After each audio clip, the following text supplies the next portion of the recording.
दोस्तों, क्या एआई आपकी नौकरी खा रहा है? क्या आईटी सेक्टर की छटनी से रियल एस्टेट मार्केट में आने वाला है कोई बड़ा तूफान? क्या घर खरीदने का सपना अब और दूर हो गया है? और सबसे बड़ा सवाल, क्या 2026 में प्रॉपर्टी की मांग औंधे मुंह गिरने वाली है? दोस्तों, दरअसल जिस आर्टिफिशियल इंटेलिजेंस यानी एआई को दुनिया टेक्नोलॉजी का भविष्य मान रही है, वही अब आईटी सेक्टर के लिए सबसे बड़ा खतरा बनती जा रही है और इसका सीधा असर भारत के रियल एस्टेट मार्केट पर भी दिख रहा है। 2026 की शुरुआत आते ही संकेत मिलने लगे कि आईटी सेक्टर में हो रही उथल-पुथल सिर्फ नौकरियों तक सीमित नहीं है, बल्कि ये घरों की मांग को भी बुरी तरह प्रभावित कर सकती है, खासकर तब जब भारत के बड़े शहरों में घर खरीदने वालों का सबसे बड़ा वर्ग आईटी प्रोफेशनल का होता है। हाल ही में ओरेकल द्वारा ग्लोबल स्तर पर लगभग 30,000 कर्मचारियों की छटनी की खबर ने पूरी इंडस्ट्री को हिला दिया, जिसमें भारत में करीब 12,000 कर्मचारियों पर असर पड़ा। यह सिर्फ एक कंपनी का मामला नहीं, कई बड़ी आईटी कंपनियां अब अपने वर्कफोर्स को एआई के हिसाब से रीस्ट्रक्चर कर रही है, जिससे जॉब सिक्योरिटी बड़ा सवाल खड़ा हो रहा है। अब सवाल यह है कि इसका रियल एस्टेट पर क्या कनेक्शन है? तो जवाब सीधा है, आईटी सेक्टर ही भारत के शहरी प्रॉपर्टी मार्केट का सबसे बड़ा इंजन रहा है। Bank of Baroda capital markets की रिपोर्ट के अनुसार रियल एस्टेट डेवलपर्स के लिए घर खरीदने वालों का एक बड़ा हिस्सा आईटी, फाइनेंशियल सर्विसेज और ग्लोबल कैपेबिलिटी सेंटर्स के काम करने वाले कर्मचारी होते हैं। यही लोग हाई सैलरी, स्टेबल इनकम और लोन लेने की क्षमता के कारण घर खरीदने की डिमांड को आगे बढ़ाते हैं।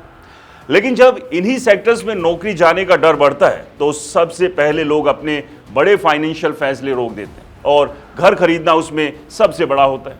यही कारण है कि 2026 की पहली तिमाही यानी क्वार्टर 1 में देश के प्रमुख शहरों में घरों की बिक्री में गिरावट दर्ज की गई। कुल बिक्री क्वार्टर 4 2025 के 1,08,970 यूनिट से घटकर क्वार्टर 1 2026 में 1,01,675 यूनिट्स हो गई, यानी करीब 7% की गिरावट। शहरों के हिसाब से देखें तो मुंबई मेट्रोपॉलिटन रीजन यानी एमएमआर में 32,800 यूनिट्स की बिक्री हुई, जो पिछले तिमाही से 6% कम है।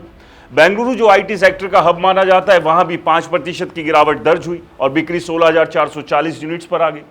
पुणे में सबसे ज्यादा 10% की गिरावट हुई और बिक्री घटकर 15,300 यूनिट्स रह गई। एनसीआर यानी दिल्ली एनसीआर में भी 8% की गिरावट के साथ 15,190 यूनिट्स की बिक्री हुई। चेन्नई में 18% की सबसे बड़ी गिरावट दर्ज की गई, जबकि कोलकाता में भी 8% की गिरावट देखी गई। हालांकि हैदराबाद एकमात्र ऐसा शहर रहा जहां बिक्री लगभग स्टेबल रही। दोस्तों, ये आंकड़े सिर्फ नंबर नहीं है, बल्कि एक बड़े बदलाव की शुरुआत का संकेत दे रहे हैं, क्योंकि अगर आईटी सेक्टर में छटनी जारी रहती है तो इसका असर आने वाले महीनों में और ज्यादा गहरा हो सकता है। जब किसी व्यक्ति को नौकरी जाने का डर होता है तो वो सबसे पहले अपने खर्चों को कंट्रोल करता है, ईएमआई लेने से बचता है और बड़े निवेश टाल देता है। यही कारण है कि रियल एस्टेट मार्केट में सेंटीमेंट सबसे इंपॉर्टेंट होता है और इस समय ये सेंटीमेंट कमजोर पड़ता दिख रहा है। इसके अलावा एक और बड़ा खतरा सामने आ रहा है, कंस्ट्रक्शन कॉस्ट का बढ़ना।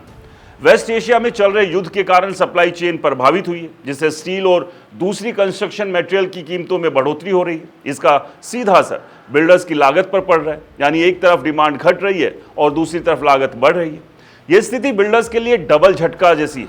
ऐसे में या तो उन्हें प्रोजेक्ट्स की कीमतें बढ़ानी होगी, जिससे डिमांड और घट सकती है, या फिर मार्जिन कम करके काम करना पड़ेगा, जिससे उनकी फाइनेंशियल स्थिति कमजोर हो सकती है। अगर हम इस पूरे ट्रेंड को गहराई से समझें तो ये सिर्फ एक अस्थायी गिरावट नहीं है, बल्कि एक स्ट्रक्चरल बदलाव का संकेत भी हो सकता है। एआई के कारण कंपनियां अब कम लोगों से ज्यादा काम करवा पा रही हैं। ऑटोमेशन, मशीन लर्निंग और जनरेटिव एआई टूल से कई मिड लेवल और एंट्री लेवल जॉब्स को सीधे प्रभावित किया।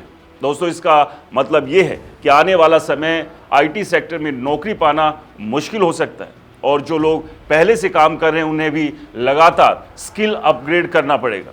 ऐसे माहौल में लोग लंबे समय के लिए लोन लेने से बचेंगे, जिससे हाउसिंग डिमांड पर टेम्परेरी असर पड़ सकता है। हालांकि ये भी सच है कि हर संकट में एक मौका भी छिपा होता है।